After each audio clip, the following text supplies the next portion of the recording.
जिनकी कुर्बानी ने इस देश में आज़ादी की अलख जगाई और आज जिनके कारण हम मुफ्त आज़ादी की सांसें ले रहे हैं। यह संपूर्ण कार्यक्रम समर्पित है उन वीरों को, देश के लिए जिन्होंने अपना बलिदान दिया, परतंत्र भारत की स्वच्छंद फिजा को पाने के लिए जिन्होंने अपनी अमर कुर्बानियां दी। कुछ ही समय बाद 74वें गणतंत्र दिवस का यह तिरंगा झूमता हुआ, लहराता हुआ, वसंत की सुहानी फिजाओं से बात करता हुआ नजर आएगा। आज के इस पावन पर्व पर नमन है उन शहीद वीरों को जो काल को अमरत्व देकर इस जग में शौर्य की जीवित कहानी लिख गए। है नमन उनको जो धरा पर गिर तो पड़े फिर भी आसमानी हो गए। है नमन उनको काल भी जिन्हें पाकर पावन हुआ और शिखर भी जिनके चरण छूकर सम्माननीय हो गया। कंचनी तन, चंदनी मन, आंसू, प्यार, सपने, जिन्होंने सब कुछ राष्ट्रहित कुर्बान कर दिया। है नमन उनको जिनके सामने ऊंचा हिमालय भी बौना नजर आता है। मैं वह भारत हूं जिसके होठों पर गंगा और हाथों में तिरंगा रहता है। हाँ, मैं वही भारत हूं जो कभी सत्यम शिवम सुंदरम तो कभी वंदे मातरम हूं।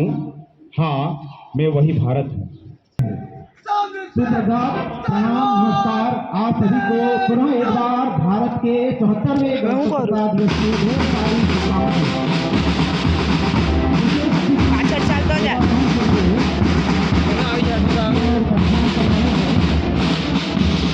इस कार्यक्रम के साथी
संजय सर के रंग दिखाई देते हैं।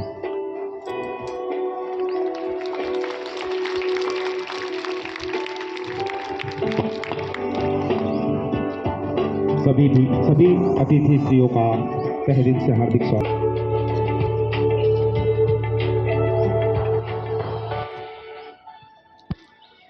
श्री रमनिक भाई,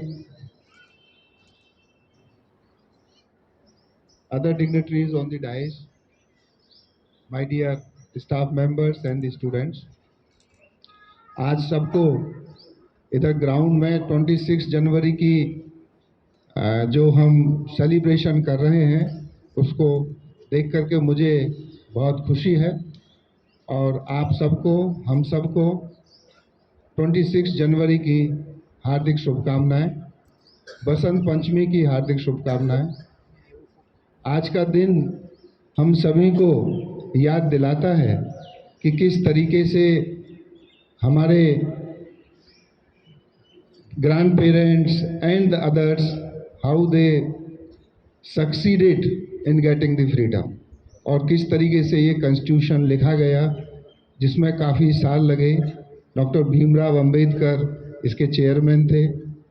डॉक्टर के.एम. मुंशी जो कि उस जमाने के बहुत बड़े एडवोकेट थे, कन्हैयालाल मानिकलाल मुंशी, वो कॉन्स्टिट्यूटेंट इस असेंबली की ड्राफ्टिंग कमेटी के मेंबर थे और बाद में नेहरू जी से डिफरेंस ऑफ ओपिनियन की वजह से उनको यूपी का गवर्नर बनाया गया और बाद में उन्होंने अपनी स्वतंत्र पार्टी बनाई।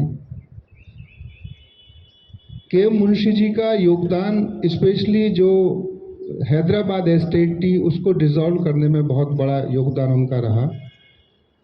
सरदार वल्लभ भाई पटेल ने स्पेशली के मुंशी जी को डिप्यूट किया कि वो हैदराबाद जाएं, वहाँ के निजाम से बात करें और इस स्टेट को डिसॉल्व कराएं।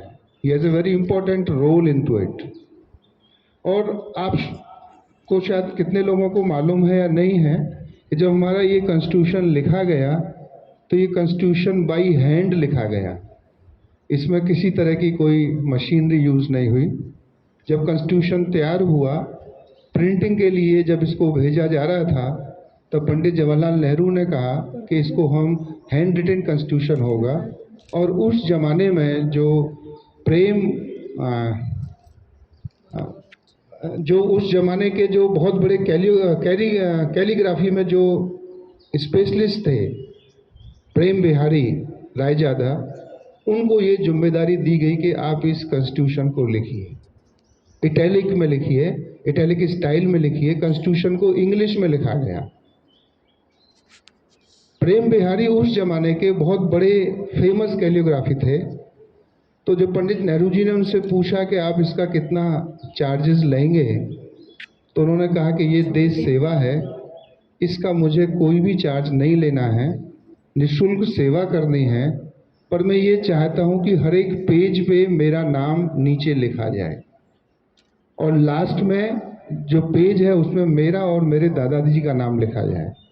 पंडित नेहरू जी उसके लिए तैयार हो गए और उस कॉन्स्टिट्यूशन को लिखने में प्रेम बिहारी को 6 मंथ्स का टाइम लगा। वो जो कॉन्स्टिट्यूशन है उसके लिए उनको शांति निकेतन भेजा गया और शांति निकेतन में दोनों ने मिलके डिसाइड किया कि जो कॉन्स्टिट्यूशन लिखा जाएगा उसके आजू बाजू की जो डेकोरेशन होगी, एस्थेटिक होगा, वो कैसे होगा।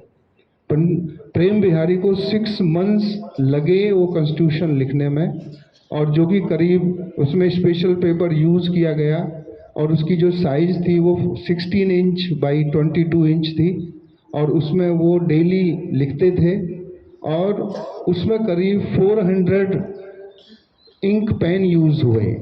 उस ज़माने में उन्होंने जो लिखा वो फाउंटेन पेन से लिखा जिसमें निब होता है, इंक होती थी, और उस इंक से उस पेन उन्होंने लिखा और उसमें करीब 400 पेन यूज़ हुए। कॉन्स्टिट्यूशन का जो वेट था, जो ओरिजिनल कॉन्स्टिट्यूशन जो अभी भी पार्लियामेंट में रखा हुआ है, उसका जो वेट है वो 300 कुछ 700 ग्राम्स है। तो इस तरह का डेडिकेशन उस समय हर एक फील्ड में, हर एक स्टेप पे हमको देखने को मिला।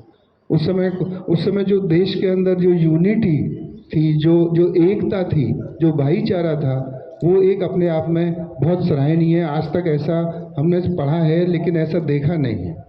तो इस रिपब्लिक डे पर हम सभी को बहुत गर्व होना चाहिए कि हम भारत के नागरिक हैं और अपने देश के जो नियम हैं, कानून हैं, उनको हम भली भांति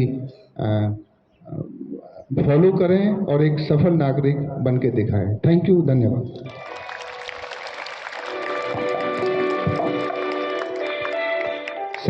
माननीय श्री, आपकी सकारात्मक सोच से भरे उद्गार के लिए आपका बहुत बहुत धन्यवाद। इसके बाद संस्था के चेयरमैन श्री रमनिक सर से मैं निवेदन करता हूं कि इस उपलक्ष्य में 2 शब्द कहें।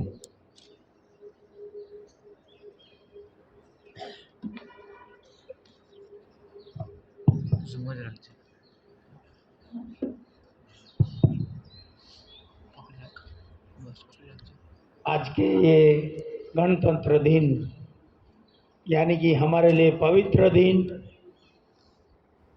वसंत पंचमी का दिन, ये बहुत शुभ माना जाता है। आज के दिन के लिए हम सबको गर्व है और उसकी खुशी में हम हमारे देश के तिरंगे को सलाम करते हैं, हमारे बंधारण को हम मान्य रखते हैं। आज का दिन हमें क्या सिखाते हैं? साल पहले अभी गौर साहब ने बताया, वैसे बहुत पेरेंट्स और स्टूडेंट, कम स्टूडेंट और ज़्यादा पेरेंट्स अपने ये स्कूल में इकट्ठे हुए थे और वो हौसला देश के ऊपर, देश के प्रति प्रेम का था। आज हर एक इंसान को, हर एक स्टूडेंट को ये गर्व होना चाहिए कि हमारे ये नियम से, बंधारण से, संविधान से प्रेम है और हम मान्य रखते हैं। वही बंधारण, वही नियम हम सब मानते हैं और उसी तरह हम हमारा जीवन चलाते हैं। हमारे काम में कोई भी बाधाएं आती है तो हम कहाँ जाते हैं? हमारे संविधान के पास जाते हैं और वो जो डिसीजन देते हैं वो हम मान्य रखते हैं। आज 140 करोड़ की जनता आज के दिन को हमेशा याद रखती है, लेकिन हर स्टूडेंट, हर इंसान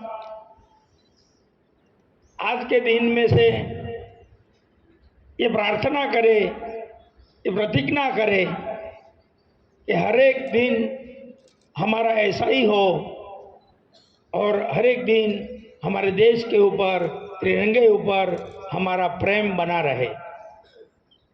हमें क्या सीखना है कि हमारे देश में हर इंसान छोटे से बड़े होते हैं, छोटे काम में से बड़े काम में जाते हैं, तो हमें इसमें से आगे बढ़ना है, हमारा विकास करना है और हमें वो फॉलो करना है और आत्मनिर्भर बनना है। जब स्कूल में जाते हैं तो यहाँ सिलेबस सिखाने वाले टीचर्स मिलते हैं, लेकिन हर काम हम अपने आप करना सीखे, हर काम में हमारा विकास हो, आगे बढ़े, हमारे पांव पे हम खड़े हो, यही सीखना है। दूसरे की जरूरत नहीं पड़नी चाहिए, हमारा खुद का काम हम खुद करें, यही असली हमारा स्टूडेंट के लिए संविधान है। कोई भी काम दूसरे के ऊपर निर्भर न हो, दूसरे की जरूरत न पड़े, इसीलिए शिक्षा होती है, इसीलिए स्कूल होती है।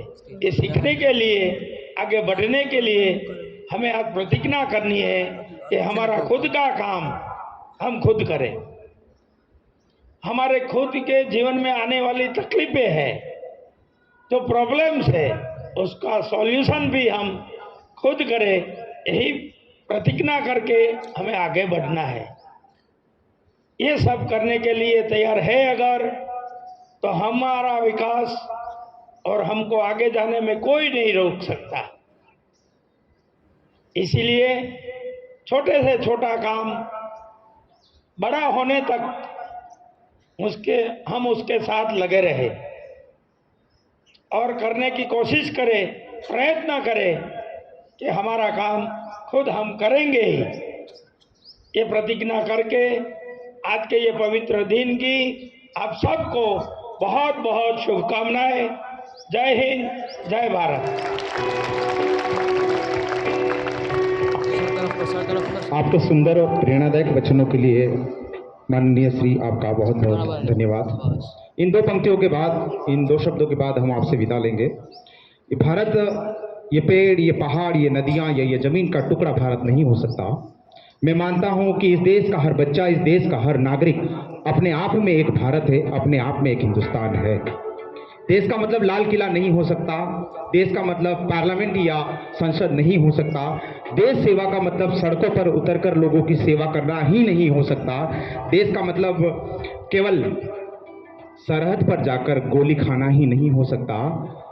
मैं जहां हूं, पूरी ईमानदारी, पूरी वफादारी, पूरी निष्ठा के साथ, अगर पूरे समर्पण के साथ अगर मैं अपना काम ईमानदारी से कर रहा हूं, तो मैं अपने हिस्से का हिंदुस्तान बना रहा हूं। तो समझ लो कि मैं अपने हिस्से का हिंदुस्तान बना रहा हूं। और मेरा पूरा विश्वास है कि हर भारतीय जब पूरी निष्ठा, पूरी ईमानदारी, पूरे समर्पण, पूरी वफादारी के साथ केवल अपना काम करे, तो मैं दृढ़ विश्वास के साथ ये कह सकता हूं कि 19वीं सदी जहां इंग्लैंड की थी, 20वीं सदी जहां अमेरिका की थी, 21वीं सदी ये हिंदुस्तान की होगी। ये मेरा दावा है। बहुत बहुत धन्यवाद, बहुत बहुत शुक्रिया आप सभी का। जय हिंद, जय भारत। एक बार हम जोर से बोलेंगे, भारत माता की, भारत माता की। धन्यवाद, शुक्रिया।